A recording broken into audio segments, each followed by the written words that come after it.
Hi friends. Last video में हमने बात करी थी एक्यूट डीवीटी के बारे में, मतलब कि डीप वेन थ्रोम्बोसिस, जिसमें पैर की नसों में क्लॉट बन जाता है। वो क्यों होता है और इसके क्या सिम्टम्स होते हैं। तो आज का जो वीडियो है हम इसमें बात करेंगे कि अगर आपको एक्यूट डीवीटी हो गया है तो उसके लिए क्या क्या ट्रीटमेंट ऑप्शंस अवेलेबल हैं। तो देखिए, अगर आपके सिम्टम्स इस तरह से हैं कि आपको पता चल गया है कि आपको एक्यूट डीवीटी है, मतलब कि एक्यूट डीप वीनस थ्रोम्बोसिस, मतलब कि आपके पैर की नस के अंदर क्लॉट बन चुका है और उसकी वजह से आपको पैर में बहुत ज़्यादा स्वेलिंग आ गई है, पैर आपका टाइट हो गया है, तो डेफिनेटली इमीडिएटली आपको अपने पास के हॉस्पिटल में जाना है, डॉक्टर से कंसल्ट करना है। इसका ट्रीटमेंट आप घर पे नहीं कर सकते। सबसे इम्पोर्टेंट बात, always consult A doctor for this. अब देखिए, अगर सस्पिशन होता है डीवीटी का तो सबसे पहले एक सोनोग्राफी या कलर डॉक्टर करके उसको कंफर्म किया जाता है।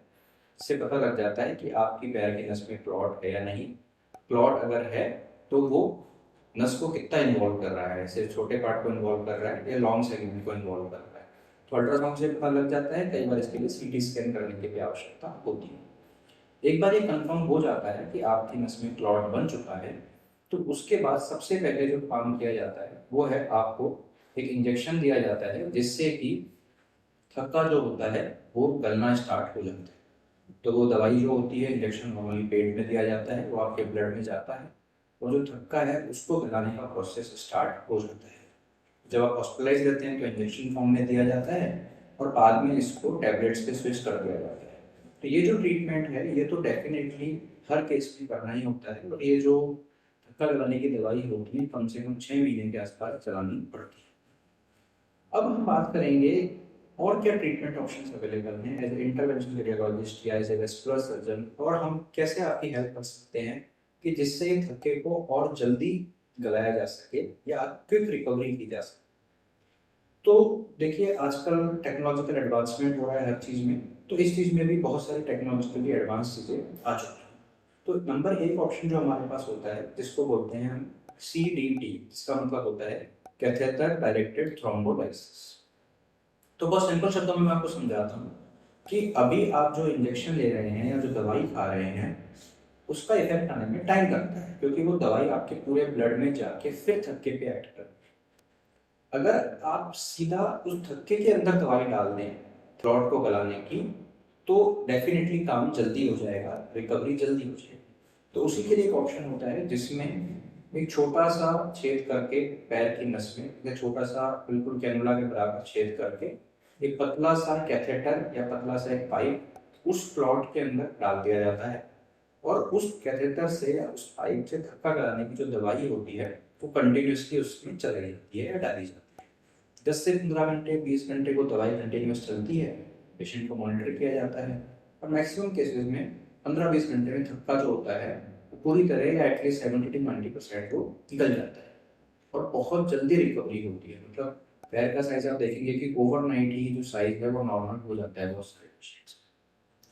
अब हम बात करते हैं और एडवांस टेक्नोलॉजी की।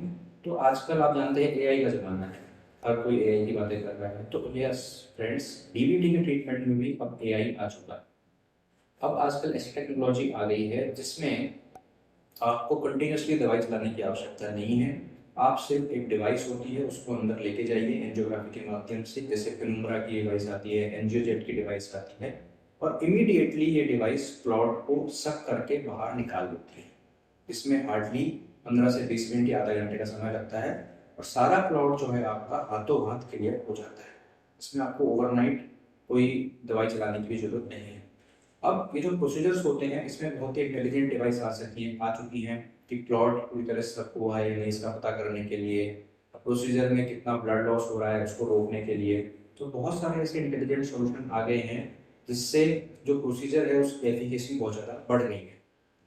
तो हमारा इस वीडियो को बनाने का मकसद ये है कि आपको एटलीस्ट अवेयरनेस होनी चाहिए कि ये सब ऑप्शंस एक्यूट डीवीटी में अवेलेबल है, क्योंकि ये सब रिलेटिवली न्यू ऑप्शंस हैं। तो बहुत सारे पेशेंट्स को और बहुत सारे पेरिफेरल हॉस्पिटल्स में ये अवेलेबल नहीं होते और बहुत सारे पेशेंट्स को ये पता नहीं होता। तो हमारे यहाँ पे ये सब ऑप्शंस अवेलेबल हैं। अगर आपको ऐसा कोई सिम्टम्स आता है तो आप डॉक्टर को कंसल्ट कीजिए, और अगर आपके केस में इंडिकेशन बनता है तो आप इन प्रोसीजर्स की हेल्प ले सकते हैं, जिसको थ्रोम्बोलिसिस से थ्रोम्बोटॉमी बोला जाता है। तो हम आगे भी और नए नए ट्रीटमेंट्स के बारे में बात करते रहेंगे, हम क्रॉनिक टीबी के बारे में भी बात करेंगे। आप हमारे चैनल से जुड़े रहिए। वीडियो को देखने के लिए धन्यवाद। स्वस्थ रहिए।